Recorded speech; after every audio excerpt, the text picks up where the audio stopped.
Gold, trusted gold buyers. మీరు తాకట్టు పెట్టిన బంగారాన్ని విడిపించి ఈ రోజు ఉన్న మార్కెట్ ధరకు కొనబడను. నమస్తే, వెల్కమ్ టు ఐ డ్రీమ్. నేను మీ ఝాన్సీ. మన ఇండియాలో ఒక అమ్మాయి బాడీ గురించి మాట్లాడాన్ని షేమింగ్గా ఫీల్ అవుతూ ఉంటాము. ఫర్ సపోజ్ ఒక పెళ్లి చూపులకి వెళ్ళారనుకోండి, ఒక అమ్మాయిని మొత్తం చూస్తారు, అసలు ఎలా ఉంది, అందంగా ఉందా లేదా ఏంటి అనేది చూస్తారు.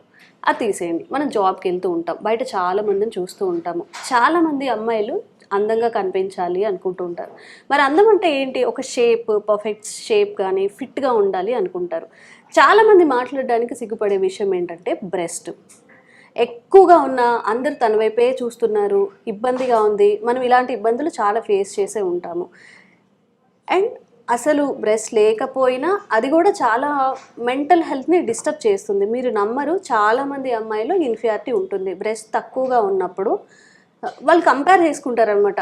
అంటే తనకు అలా ఉంది, నాకు లేదు, నన్ను ఎవరు చూడరని కానీ, అది ఆత్మన్యూన్యతకి ఫీల్ అవ్వడం కానీ, ఇలాంటివన్నీ ఉంటాయి. ఇవి పబ్లిక్గా ఎవరితో మనం షేర్ చేసుకోలేము, ఈవెన్ మదర్తో కూడా షేర్ చేసుకోలేము, ఎవరికి చెప్పలేము, ఈవెన్ హస్బెండ్తో కూడా చేయలేము. మరి సర్జరీస్ ఇప్పుడు మన ఇండియాలో కూడా చాలా ముందుకు వెళ్తున్నాయి. మరి బ్రెస్ట్ సాగింగ్కి కానీ, బ్రెస్ట్ ఎన్లార్జ్మెంట్కి కానీ, రిడక్షన్కి కానీ సర్జరీలు ఉన్నాయా? అవి సేఫేనా? ఈ విషయాలన్నీ ఈరోజు డిస్కస్ చేద్దాము. ప్రస్తుతం మనం ప్లాస్టిక్ సర్జన్ దీప్తి గారితో ఉన్నాము. మొత్తం ఒక క్లియర్ పిక్చర్ అయితే మాట్లాడేద్దాం. నమస్తే అండి. నమస్తే ఝాన్సీ గారు. మ్యామ్, యాజ్ ఏ ఉమెన్గా నేను మాట్లాడాలన్నా ఒకరితో ఇబ్బందిగా ఉంటుంది. లైక్ బ్రెస్ట్ అనేప్పటికీ అందరికీ ఒక ఇన్సెక్యూరిటీ ఫీలింగ్. చుట్టుపక్కల కూడా చూస్తుంటాం, ఎవరైనా ఉన్నారా, వింటున్నారా అని చిన్నగా మాట్లాడడం, ఇవన్నీ ఇప్పటికీ చాలా షై ఫీల్ అవుతాం వీటి గురించి మాట్లాడాలంటే. మరి ఒక అమ్మాయి ధైర్యంగా మీ దగ్గరకు వచ్చి నా బ్రెస్ట్ తక్కువగా ఉందనో, ఎక్కువగా ఉందనో, సర్జరీస్ అనో ఇలాంటి అప్రోచ్ జరిగేటప్పుడు వాళ్ళు ఎలాంటి ప్రాబ్లమ్స్ ఫేస్ చేస్తూ ఉంటారు? నాకున్న అడ్వాంటేజ్, నేను ఒక అమ్మాయిని అవ్వడం అయిండొచ్చు. కొంచెం బాగానే ఓపెన్ అప్ అవ్వగలుగుతారు. నా దగ్గర ఉంటాయి కానీ ప్రాబ్లమ్స్. చిన్నగా ఉన్న బ్రెస్ట్ ఉన్న వాళ్ళు, నేను 15 ఏళ్ల నుంచే ఇన్స్టాగ్రామ్ ఇన్ఫ్లుయెన్స్ అవ్వనియండి, ఆర్ సోషల్ మీడియా ఇన్ఫ్లుయెన్స్ అవ్వనియండి, కంపారిజన్స్ ఎక్కువైపోయినాయి. ఇప్పుడు ఐడియల్ ఇది ఐడియల్ ప్రపోర్షన్ అనే ఒక థ్రెషోల్డ్ వచ్చేసింది. సో దీంతో వీళ్ళు కంపేర్ చేసుకొని ఎక్కువ ఉన్న వాళ్ళు బాధపడటం, తక్కువ ఉన్న వాళ్ళు బాధపడటం, ఇది సహజంగా జరుగుతుంది. ఒకప్పట్లో అసలు బ్రెస్ట్ ఇంప్లాంట్ సైజ్ పెంచుకోవాలి పెళ్లికి ముందు అనే థాట్ చాలా మంది అమ్మాయిలకు వచ్చేది కాదు. కానీ ఇప్పుడు అలా లేదు సమాజం. థ్రెషోల్డ్ పెరిగింది, మనకి కంపారిజన్ కి చాలా మంది ఉన్నారు. సో ఇలాంటప్పుడు వీళ్ళు కూడా ఆ ఇన్ఫీరియారిటీ కాంప్లెక్స్ తో ఉండాల్సిన అవసరం లేదు. కాబట్టి మంచిగా ఓపెన్ అప్ అవి వాళ్ళు నా దగ్గరకు వస్తున్నారు. సొల్యూషన్స్ ఉన్నాయి, ఇది సొల్యూషన్స్ లేనిది కాదు కదా. సో సొల్యూషన్ ఉంది, సర్జరీస్ చేసుకోవచ్చు. అందరూ ఓపెన్ గా డిస్కస్ చేస్తున్నారు. చాలా పాజిటివ్ గా ముందుకెళ్తుంది in terms of breast. Ma'am, ఇక్కడ మనకి 3 ఇష్యూస్ ఉన్నాయి. బ్రెస్ట్ ఎక్కువగా ఉండడం, తక్కువగా ఉండడం, సాగింగ్ బ్రెస్ట్. ఒక్కొక్కటి మాట్లాడుకుందాం. ఎక్కువగా ఉన్న వాళ్ళు ఉంటారు. అంటే ఏ ఏజ్ నుంచి మనం ఇట్లా బ్రెస్ట్ సర్జరీస్ చేయించుకోవచ్చు? ఒకవేళ చాలా బ్రెస్ట్ ఎక్కువగా ఉన్నమ్మాయి మీ దగ్గరికి వచ్చి, అంటే ఈ ఏజ్లో ఉన్నాను నేను, ఒక పర్టికులర్ ఏజ్ దాటితేనే సర్జరీస్ చేసుకోవాలి, ఇలాంటివి ఉన్నాయా? అంటే అంత క్లాసిక్ గా ఉండవు. బ్రెస్ట్ ఇంక్రీజ్ అవ్వడం అనేది మనం ఈ జనరేషన్ లో ఎక్కువ చూస్తున్నాం. బికాస్ మన డయట్ అంతా processed food, estrogen based diet ఉండడం మూలాన బ్రెస్ట్ చాలా మ్యాసివ్ గా పెరిగిపోతుంది. ఎర్లీ ప్యూబర్టీ వచ్చేస్తుంది. 12-13 years కి మీరు ఒక 15 years బ్యాక్ అమ్మాయిలకి బ్రెస్ట్ ఉండేది కాదు. బట్ ఇప్పుడు 13 years కి ఫుల్లీ గ్రోన్ బ్రెస్ట్ వస్తుంది. సో వీళ్ళ ఏజ్కి వచ్చేసరికి బాగా హెవీ బ్రెస్ట్ అయిపోతుంది. ఇది కామన్ లైఫ్ స్టైల్ ప్రాబ్లం ఇప్పుడు. సో మనం దీనికి ఎవరికి సర్జరీ చేయొచ్చు అంటే, మనమేం అట్లా క్లాసిక్ మార్క్ పెట్టుకోము. ఒక 13 years అమ్మాయి అయినా చాలా మ్యాసివ్, కొంతమందికి బొడ్డు వరకు ఉంటుంది బ్రెస్ట్. మెడికల్ కండిషన్స్ అవి. అలాంటి పరిస్థితుల్లో చేయాల్సిందే. ఎందుకంటే చేయకపోతే వాళ్ళకి బ్యాక్ ఏక్స్, అసలు ఇట్స్ నాట్ హ్యూమన్లీ పాసిబుల్ కదా ఆ వెయిట్ చేయడం. జనరల్ గా బ్రెస్ట్ సర్జరీస్ పెళ్లికి ముందు ఎప్పుడు చేస్తామంటే, వాళ్ళకి మరీ హెవీ ఉండి బ్యాక్ ఏక్స్ వస్తున్నా కానీ, లేకపోతే ఏమైనా ఫంగల్ ఇన్ఫెక్షన్స్ అవి వస్తున్నా కానీ, అసలు డ్రెస్సెస్ ఇన్ఫెక్షన్స్ కూడా వస్తాయి, స్కిన్ ఫోల్డ్ ఉంటుంది కదా హెవీ అయిపోయి, సో ఫంగల్ ఇన్ఫెక్షన్స్, ఇట్లా వెట్ ఉండి ఫంగల్ ఇన్ఫెక్షన్స్ వచ్చేస్తాయి.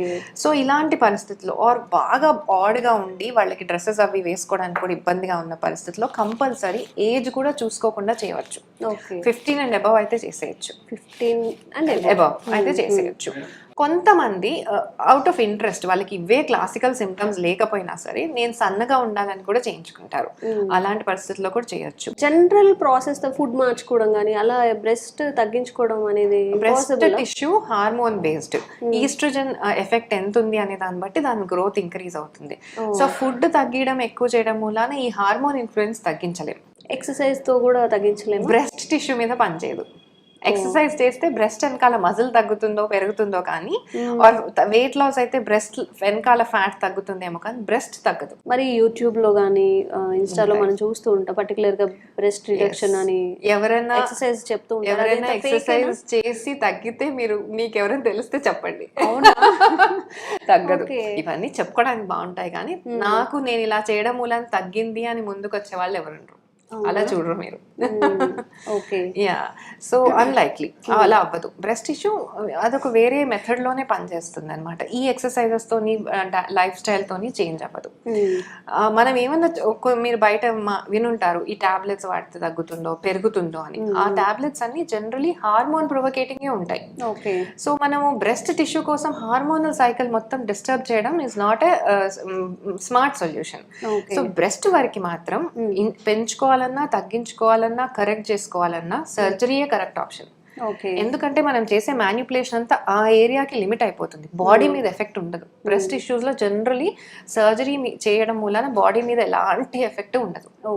ఫుల్ బాడీ మీద. మరి సర్జరీకి అంటే స్టార్టింగ్ కాస్ట్ ఎంత ఉంటుంది మేడం? అందులో అఫోర్డబుల్? ఇది కూడా సేమ్ చెప్తున్నాను. ఇంప్లాంట్స్ ఇంక్రీజ్ అయితే ఒకలాగా, డిక్రీజ్ అయితే ఒకలాగా, సాగ్ అయితే ఒకలాగా, సుమారుగా 2 లక్షలు 3 లక్షల మధ్యలో ఉంటాయి ఇవి ఆ రేంజ్ లో. కొన్నిసార్లు మరీ ఎక్కువ నీడ్ లేకపోతే 1.5 అలా కూడా చేసుకుంటాము. బట్ యావరేజ్ రేంజ్ ఇది ఉంటుంది. ఎందుకు అంటే ఇది మేజర్ సర్జరీ. లైపోసక్షన్ అన్న ఇప్పుడు చిన్న అనుకోండి, అది మైనర్ సర్జరీ కింద పెట్టుకోవచ్చు. కానీ breast proper major surgery, blood loss ఉండొచ్చు, 3 నుంచి 4 గంటల సర్జరీ పడుతుంది, వాళ్ళకి 1 డే స్టే ఉంటుంది. సో అది దాని కాస్టింగ్ అకార్డింగ్లీ వస్తుంది అనమాట. ఇది పెద్ద సర్జరీ, చిన్నదని అనుకోకూడదు. It's a major surgery. Plastic సర్జరీలో ఒక మేజర్ సర్జరీ అది. ఎంతకాలం ఇలా మెయింటైన్ చేయగలుగుతారు వాళ్ళు? ఇప్పుడు బ్రెస్ట్ రిడక్షన్ చేయించుకున్నారు సర్జరీ అంటే, ఇప్పుడు ఆఫ్టర్ మ్యారేజ్ పిల్లలు పుట్టిన తర్వాత కానీ ఎన్ని ఇయర్స్ ఇలా సస్టైన్ అవ్వగలుగుతారు? పెళ్లికి ముందు చేయించుకున్న ఆడపిల్లలు ఉంటే గనక వాళ్ళకి మళ్ళీ పెళ్ళయి పిల్లలు పుడితే పాలు ఇవ్వచ్చు. ఇది ఒక ఇంపార్టెంట్ విషయం. పాలు ఇవ్వడానికి ప్రాబ్లం లేదు. అయితే పాలు ఇచ్చినప్పుడు మళ్ళీ హార్మోనల్ ఇన్ఫ్లుయెన్స్ ఉంటుంది కాబట్టి బ్రెస్ట్ మీద బ్రెస్ట్ సైజ్ పెరుగుతుంది, అది నార్మల్. అది అప్పుడు వాళ్ళకి సరిపోయింది, పర్వాలేదు, ఇంత పెరిగినా పర్వాలేదు అని అనుకుంటే ఓకే. లేదా టూ మచ్ పెరిగితే మళ్ళీ రివిజన్ సర్జరీ అవసరం పడచ్చు. కానీ పెళ్ళయి పిల్లలు అయిపోయిన వాళ్ళ తర్వాత కొంతమంది చేయించుకుంటారు, వాళ్ళకి సహజంగా పెద్ద చేంజెస్ ఉండవు. హార్మోనల్ ఇన్ఫ్లుయెన్స్ రానంత వరకు బ్రెస్ట్ సర్జరీ ఎఫెక్ట్ కాదు, రిడక్షన్ అయితే కనుక. కానీ ఏమన్నా చేంజెస్ వచ్చినాయి, వీళ్ళకి ఏదన్నా మళ్ళీ ట్యూమర్స్ వచ్చినాయి, ఏదన్నా ఈస్ట్రోజన్ కాంపోనెంట్ పెరిగింది, ఏమన్నా మెడికేషన్స్ వాడారు అంటే ఛాన్సెస్ ఉంటాయి, బ్రెస్ట్ సైజ్ మళ్ళీ పెరిగే ఛాన్సెస్ ఉంటాయి. సో ఇది బ్రెస్ట్ రిడక్షన్ గురించి. ఇప్పుడు చాలా తక్కువ బ్రెస్ట్ ఉంటుంది అమ్మాయిలకి, చాలా ఇన్ఫియారిటీ ఫీల్ అవుతుంటారు. మరి వాళ్ళ విషయంలో ఎలాగా? వాళ్ళకి ఇంప్లాంట్స్ అనే ఆప్షన్ ఇస్తాం. ఎన్హాన్స్మెంట్ 2 ఆప్షన్స్ ఇవ్వచ్చు. ఇంప్లాంట్ అని చేయొచ్చు, లేదా కొంచెమే తక్కువ ఉంది, వాళ్ళకి పెద్ద చేంజ్ డిజైర్ అనుకోవట్లేదు, వాళ్ళు కొంచెం ఇంక్రీజ్ అయితే చాలు అనుకున్న వాళ్ళకి ఫ్యాట్ ట్రాన్స్ఫర్ చేస్తాం. మన బాడీలో నుంచే ఇప్పుడు లైపోసక్షన్ చేసి తీసేసిన ఫ్యాట్ పడేసే బదులు దాన్ని కొంచెం ప్రాసెస్ చేసి బ్రెస్ట్ లో పెట్టచ్చు. అది ఇంకా కొంచెం న్యాచురల్ గా ఇంక్రీజ్ అయినట్టు ఉంటుంది. ఇంప్లాంట్ అన్న కొంచెం మనకి బార్బీడాల్ లుక్ ఉంటుందేమో, కానీ బ్రెస్ట్ ఫ్యాట్ ట్రాన్స్ఫర్ ఇంకా కొంచెం న్యాచురల్ గా. అయితే ఎవరు ఏ ప్రొసీజర్ కి వెళ్ళాలి, ఎవరికి ఐడియాలు, అందరికీ అన్ని సరిపోవు. ఇంప్లాంట్ కొంతమంది వెళ్ళాలి, ఫ్యాట్ ట్రాన్స్ఫర్ పిక్ చేసుకునే వాళ్ళు కొన్ని సిచ్యువేషన్స్ లోనే వెళ్ళాలి. అది మీ డాక్టర్ డిసైడ్ చేస్తారు, అది మీ డెసిషన్ కాదు. మీరు నాకు ఇదే కావాలి అని అనుకుంటే కనుక రిజల్ట్ మనం అనుకున్నట్లు రాకపోవచ్చు. అంటే ఎంతలా ఇంక్రీజ్ చేసుకోవచ్చు? ఉన్న ఒక 1 ఇంచ్ ఇంప్లాంట్ తోనైతే మీరు minimum to minimum 1.5 cup size పెంచుకోవచ్చు. ఫ్యాట్ ట్రాన్స్ఫర్ లో అనుకోండి సెషన్స్ గా చేస్తాము. ఒక 1 కప్ సైజ్ పెరగాలి అని అంటే కనుక ఒక 2 to 3 సెషన్స్ చేయాల్సి ఉంటుంది. అలా పెంచుకోవచ్చు. ఇది ఎలా ఉంటుంది మేడం? కాస్ట్ ఎలా? ఇవి 1.5 నుంచి 2.5 ఇలాగే ranges, depending on the need బట్టి, వాళ్ళు సెలెక్ట్ చేసుకునే ఇంప్లాంట్ ని బట్టి, ఫ్యాట్ ట్రాన్స్ఫర్ ఎంత అవసరం అనే దాన్ని బట్టి కాస్టింగ్ మారుకుంటూ వస్తుంది. అండ్ లాస్ట్ బ్రెస్ట్ సాగింగ్ ఇప్పుడు అంటే ఆఫ్టర్ మ్యారేజ్ కానివ్వండి, పిల్లలు పుట్టాక మేము ఫిట్ గా కనిపించాలి అనుకునే వాళ్ళు మేబీ రావచ్చు దీనికి. సో వాళ్ళ విషయంలో ఎలా ఉంటుంది? ప్రెగ్నెన్సీ అయిపోయినాక ఒక్కసారి ప్రెగ్నెంట్ అయినప్పుడు ఏమవుతుందంటే బ్రెస్ట్ బాగా పెరిగిపోతుంది, ఎందుకంటే బేబీకి కావాల్సిన పాలు తయారు చేయాలి కాబట్టి. ఓకే. తర్వాత పాలు ఇచ్చేసి నాకు ఏమవుతుందంటే ఈ పెరిగిన టిష్యూ అంతా చిన్నగా అయిపోతుంది. సో మనకి ఇట్లా బెలూన్ బాగా ఊదేసి గాలి తీసేస్తే ఆ బెలూన్ స్కిన్ ఎలా లూజ్ అవుతుందో అలాగే బ్రెస్ట్ కూడా. చాలా మంది అనుకుంటారు పాలు ఇస్తే సాగ్ అవుతుందేమో ఆర్ పంప్ పెడితే సాగ్ అవుతుందేమో అనుకుంటారు. ప్రెగ్నెంట్ అయితేనే సాగ్ అవుతుంది, ఇర్రెస్పెక్టివ్ ఆఫ్ లాక్టేషన్. ఒక్కసారి పెద్దగా చిన్నగా అయితే సాగ్ అయిపోతుంది అంతే. అందుకని ప్రెగ్నెన్సీ అంటూ వచ్చాక ప్రతి ఆడామికి సాగ్ అవుతుంది. అయితే సాగింగ్ ప్రివెంట్ చేయడానికి కూడా కొన్ని టెక్నిక్స్ ఉన్నాయి. పోస్ట్ ప్రెగ్నెన్సీ కరెక్ట్ సపోర్టివ్ బ్రా వేసుకోవాలి. కొంచెం మసాజెస్ ఏవైతే చేస్తామో అవి బ్రెస్ట్ మీద కూడా ఆయిల్ మసాజెస్ అవి చేస్తా ఉంటే స్కిన్ మంచిగా టైట్ అవుతుంది. ఇవి ఎర్లీ పోస్ట్ పార్టం లోనే జరుగుతాయి, లేటర్ ఆన్ చేయలేము. ఇవన్నీ ఎవరు చెయ్యరు కదా, చెయ్యరు. ఉన్నాం కదా అని చెప్పి నార్మల్ గా వదిలేస్తారు. బేబీ ఉంటుంది కదా ఆ టైంలో కాన్సన్ట్రేషన్ అంతా వెళ్ళదు. ఫుడ్ లేకపోతే కాస్త ప్రశాంతంగా ఉందామని నిద్రపోతారు. సో ఇవన్నీ చేశాక కూడా కొంచెం సాగ్ ఉంటుంది. సాగ్ ని బట్టి మనం ప్రొసీజర్ డిసైడ్ చేస్తాం. కొంచెం సాగ్ ఉందనుకోండి ఫ్యాట్ ట్రాన్స్ఫర్ అని చేయొచ్చు. వాళ్ళకి పోయిన వాల్యూమ్ ని ఫ్యాట్ తో రీఫిల్ చేయొచ్చు. అప్పుడు మళ్ళీ బ్రెస్ట్ నిండుగా కనిపిస్తుంది. లేదు చాలా సాగ్ ఉంది, ఎక్స్ట్రాగా చాలా స్కిన్ వచ్చేసింది అనుకోండి, ఆ స్కిన్ ని తీసేసి లిఫ్ట్ చేస్తాం. ఆ ఎక్స్ట్రా స్కిన్ ని తీసేసి నిపుల్ ని పైకి జరిపేసి లిఫ్ట్ అని చేస్తాం అనమాట. ఆల్మోస్ట్ మన ప్రీ ప్రెగ్నెన్సీ బ్రెస్ట్ కి 90% మ్యాచ్ చేయొచ్చు. 100% అని నేను చెప్పను, బికాస్ కొంచెం స్కార్ ఉంటుంది ఇలా ఉంటుంది, కానీ 99.99% మనం మ్యాచ్ చేయొచ్చు ప్రీ ప్రెగ్నెన్సీ బ్రెస్ట్ కి. మంచి లుక్కే వస్తుంది అనమాట.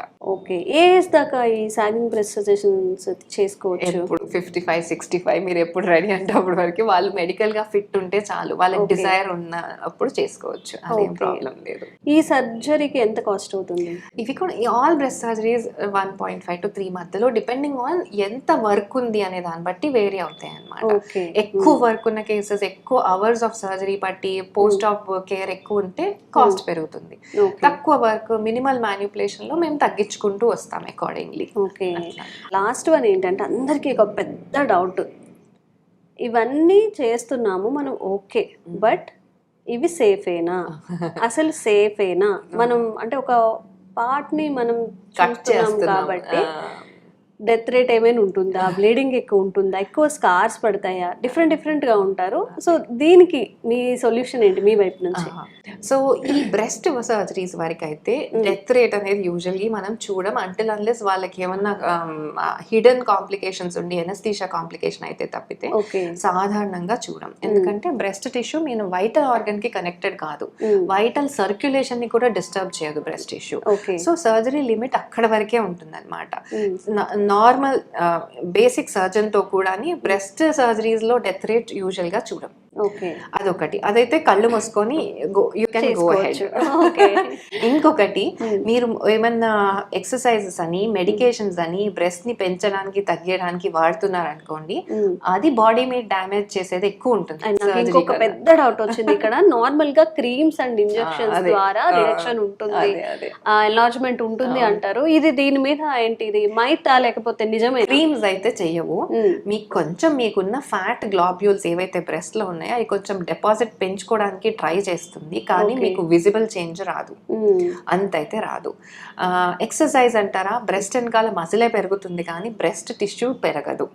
అంటే కొంచెం మ్యాన్లీ లుక్ వస్తుంది, ఇంకా మజిల్ పెరిగితే ఎలా ఉంటుంది మగవాడి అలాంటి లుక్ వస్తుంది కానీ బ్రెస్ట్ టిష్యూ పెరగదు. చెప్తున్నాను కదా, ఇవన్నీ మెథడ్స్ మూలాన మీ బాడీ మీద అయ్యే డ్యామేజ్ ఎక్కువ, సర్జరీ తక్కువ. Okay. So what about injections కూడా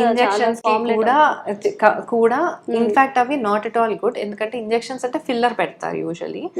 ఆ ఫిల్లర్ కన్నా ఇంప్లాంట్ చాలా బెటర్, బికాస్ ఫిల్లర్ మీకు 6 months రీటైన్ అవుతుంది అండ్ అది కొంచెం రెసిడ్యూ వదిలేస్తుంది. ఇట్స్ అన్ ఆర్టిఫిషియల్ సబ్స్టెన్స్ కదా, కొంచెం రెసిడ్యూ వదిలేస్తుంది. దానికన్నా మీకు ఇంప్లాంట్ సేఫర్, ఎప్పుడు కావాలంటే అప్పుడు తీసేసుకోవచ్చు.